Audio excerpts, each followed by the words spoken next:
সমুদ্রের রহস্যময় জীবন। হ্যাঁ, ঠিকই শুনেছেন। আজকে আমরা আলোচনা করব সমুদ্রের রহস্যময় জীবন নিয়ে। সমুদ্র পৃথিবীর একটি রহস্যময় এবং অদ্ভুত বাসস্থান। এর গভীরে রয়েছে বিভিন্ন প্রজাতির মাছ, যেগুলো জীবনের অন্যতম গুরুত্বপূর্ণ অংশ। সমুদ্রের জীবন এত বৈচিত্র্যময় যে একে বলা হয় পৃথিবীর অজানা জগৎ। বিশ্বের প্রায় 70% অংশ সমুদ্র দ্বারা আবৃত এবং এর অধিকাংশই অংশ এখনো মানুষের অজানা। এই সমুদ্রের নিচে বাস করা মাছগুলো বেশিরভাগ মানুষের দৃষ্টির বাইরে। গভীর সমুদ্রের পরিবেশের সঙ্গে খাপ খাওয়াতে এই মাছগুলোর শরীর ও আচরণ অসাধারণভাবে অভিযোজিত। মাছের বৈচিত্র্য ও অভিযোজন। মাছের প্রজাতি হাজার হাজার বছর ধরে সমুদ্রে বাস করে আসছে এবং তাদের বৈচিত্র্য অসীম। কিছু মাছ ডার্ক সমুদ্রের অন্ধকারে বসবাস করে, যেমন পোরফিশ, যা তার বিশাল আকার এবং উজ্জ্বল ক্রিস্টের জন্য পরিচিত।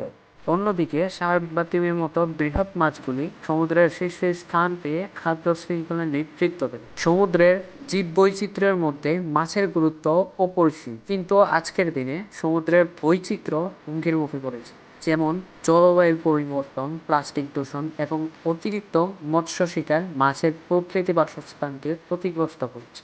সমুদ্রের মাছ আমাদের খাদ্য নিরাপত্তার জন্য গুরুত্বপূর্ণ এবং এই বৈচিত্র্য রক্ষা করা আমাদের জন্য অত্যন্ত জরুরি। সমুদ্র এবং মাছের জীবন কেবল জীববিজ্ঞানের একটি বিষয় নয়, এটি মানব সভ্যতার জন্য একটি গুরুত্বপূর্ণ বিষয়। আমাদের সকলের দায়িত্ব সমুদ্রের এই অমূল্য সম্পদ রক্ষা করা এবং এই রহস্যময় জীবনকে ভবিষ্যৎ প্রজন্মের জন্য সংরক্ষণ করা। ওয়ারফিশ, হ্যাঁ, এই নামটি হয়তো অনেকেই শুনেছেন বা অনেকের কাছে এখনও অজানা। ওয়ারফিশ সম্পর্কে আরও কিছু গুরুত্বপূর্ণ তথ্য। এটি বিশ্বের সবচেয়ে লম্বা হাড়ওয়ালা মাছ। পূর্ববয়স্ক ওয়ারফিশ 11 মিটার বা তার বেশি লম্বা হতে পারে। ওয়ারফিশ গভীর সমুদ্রের মাছ। সাধারণত এটি 200 থেকে 1000 মিটার গভীরতায় থাকে। এটি প্রধানত ক্রান্তীয় ও উপক্রান্তীয় অঞ্চলে পাওয়া যায়। জাপানে ওয়ারফিশকে ভূমিকম্পের পূর্বাবস্থা মনে করা হয়। লোককথা অনুযায়ী এটি সমুদ্র থেকে ভেসে এলে প্রকৃতির বিপর্যয়ের সম্ভাবনা থাকে। এই ধারণা বৈজ্ঞানিকভাবে প্রমাণিত না হলেও ওয়ারফিশকে গভীর সমুদ্রের পরিবেশগত পরিবর্তনের প্রতি সংবেদনশীল বলে মনে করা হয়। ওয়ারফিশ এবং এর সঙ্গে সম্পর্কিত মানসিকতা বা মনোবিজ্ঞানের দৃষ্টিভঙ্গি সাধারণত মানুষের প্রতিক্রিয়া, কুসংস্কার এবং রহস্যতার প্রতি আকর্ষণের সাথে জড়িত। মনোবিজ্ঞানের আলোকে ওয়ারফিশ সম্পর্কে কিছু ধারণা। ওয়ারফিশ গভীর সমুদ্রের একটি বিরল এবং অদ্ভুত আকৃতির প্রাণী। মানুষের মধ্যে প্রকৃতভাবেই রহস্যময় প্রাণীর প্রতি কৌতূহল কাজ করে। এটি মনোবিজ্ঞানের মতে অজানা বা বিরল কিছু দেখলে মস্তিষ্ক ডোপামিন নিঃসরণ করে, যা আনন্দ এবং উত্তেজনার অনুভূতি তৈরি করে। ওয়ারফিশকে প্রাকৃতিক দুর্যোগ, বিশেষত ভূমিকম্পের পূর্বাবস্থা মনে করার প্রবণতা দেখা যায়, যা মনোবিজ্ঞানে প্যাটার্ন রেকগনিশন ও কনফার্মেশন বায়াস এর উদাহরণ। এই ওয়ারফিশ, যাকে বলা হয় হারবিঙ্গার অফ ডুম, মানে কিয়ামত। হ্যাঁ, এই মাছের আরেক নাম কিয়ামতের দূত। সম্প্রতি ক্যালিফোর্নিয়ায় এমন একটি মাছের সন্ধান পাওয়া গেছে। পৃথিবীর মোট আয়তনের 4/3 সমুদ্র বিস্তৃত। সমুদ্রের জলরাশির মধ্যেই লুকিয়ে আছে কত হাজারো জীবের সমাহার, যার মধ্যে হয়তো অধিকাংশ প্রাণীর হদিশই মানুষের কাছে নেই। কখনো জানাও বোধহয় সম্ভব নয়, কারণ এর সমুদ্রমালা তো বিশাল, যার গভীর থেকে গভীরে যে কত দূরত্বকার রহস্যময় প্রাণীর অস্তিত্ব আছে তা আমাদের ধারণাতীত।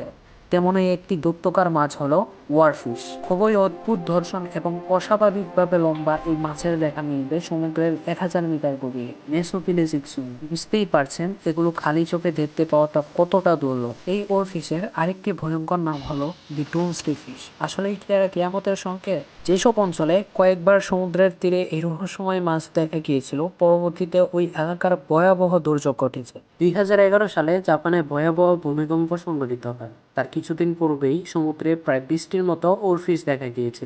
এগুলো কোনো এক অজানা কারণে 1000 মিটার নিচ থেকে উঠে এসেছিল। এরপরে 2017 সালে ফিলিপিনের মিন্ডানোতে স্থানীয়রা কয়েকটি ওরফিশ দেখতে পেয়েছিল। তার কিছুদিন পূর্বেই এলাকাটির 6.7 মাত্রার ভূমিকম্প সংঘটিত হয়।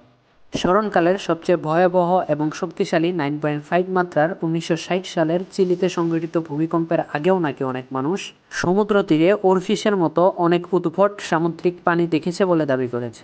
যদিও গভীর জলের মাছ বলে ওরফিশ কখনো সমুদ্রের উপরে উঠে আসে না, আর দেখা গেলেও তা খুব দুর্লভ, আহত বা অসুস্থ অবস্থায় পাওয়া যায়। আসলে কি এই ওরফিশের কোনো অলৌকিক শক্তি আছে? এরা কি ভবিষ্যৎবাণী দেওয়ার ক্ষমতা রাখে? নাকি বড় বড় দুর্যোগের পূর্বে এদেরকে দেখতে পাওয়া নিছক কাকতালীয় ঘটনা মাত্র? আপনার কি মনে হয়? মতামত জানাতে ভুলবেন না। সমুদ্র মানুষের কাছে চিরকালই রহস্যময়। বিজ্ঞান ও ইতিহাস মিলিয়ে সমুদ্র সম্পর্কে এমন অনেক অজানা তথ্য রয়েছে যা মানুষের এখনও অজানা। সমুদ্রের গভীরতা এখনও পুরোপুরি অজানা। পৃথিবীর সমুদ্রের মাত্র 5% মানুষ পুরোপুরি অর্জন করতে পেরেছে। বাকি 95% মানুষের এখনও অজানা। এর মধ্যে রয়েছে মারিয়ানা ট্রেঞ্চ, যেটা নাকি পৃথিবীর গভীরতম স্থান। প্রশান্ত মহাসাগরের মারিয়ানা ট্রেঞ্চ সমুদ্রের সবচেয়ে গভীর অংশ, যার গভীরতা প্রায় 11,034 মিটার। এখানে যে চাপে প্রাণী বেঁচে থাকে তা পৃথিবীর কোনো স্থলভাগের পরিবেশে অসম্ভব। নাম্বার 2, ব্লু হোয়েলের রহস্য। সমুদ্রের তলদেশে থাকা গভীর গর্তগুলো, যেমন বেলিজের গ্রেট ব্লু হোল, বিজ্ঞানীদের জন্য একটি রহস্য। এই গর্তগুলো কিভাবে তৈরি হয়েছে এবং কি কি জীব বৈচিত্র্য এখানে আছে তা এখনো পুরোপুরি অজানা। নাম্বার 3, হারানো শহরগুলো। সমুদ্রের তলদেশে প্রাচীন সভ্যতার হারানো শহরগুলো পাওয়া গেছে, যেমন দ্বারকা। ভারতের সমুদ্র তটে একটি প্রাচীন শহর পাওয়া গেছে যা মহাভারতের সঙ্গে সম্পর্কিত। আটলান্টিস, যা সমুদ্রের নিচে ডুবে গেছে বলে অনেকেই বিশ্বাস করে। নাম্বার 4, ব্ল্যাক স্মোকার্স এবং গভীর সমুদ্রের প্রাণী। সমুদ্রের তলদেশে থাকা ব্ল্যাক স্মোকার্স থেকে তাপীয় ধোঁয়া নির্গত হয়। এখানে বিশেষ ধরনের প্রাণী বাস করে যাদের আলো ছাড়া বেঁচে থাকার অদ্ভুত ক্ষমতা রয়েছে। Number 5, Bimini road. বাহামাসের কাছে বিমিনি রোড নামে একটি পাথরের রাস্তা আবিষ্কৃত হয়েছে। এটি কি প্রাচীন কোনো শহরের অংশ নাকি প্রকৃতভাবে তৈরি তা এখনো নিশ্চিত নয়। নাম্বার 6, সমুদ্রের অদ্ভুত শব্দ। সমুদ্র থেকে মাঝে মাঝে অজানা শব্দ পাওয়া যায়, যেমন দ্বীপলুপ। বিজ্ঞানীরা মনে করেন এটি কোনো বিশাল সামুদ্রিক প্রাণী বা বরফের ভাঙনের কারণে হতে পারে। নাম্বার 7, বারমুডা ট্রায়াঙ্গেলের রহস্য।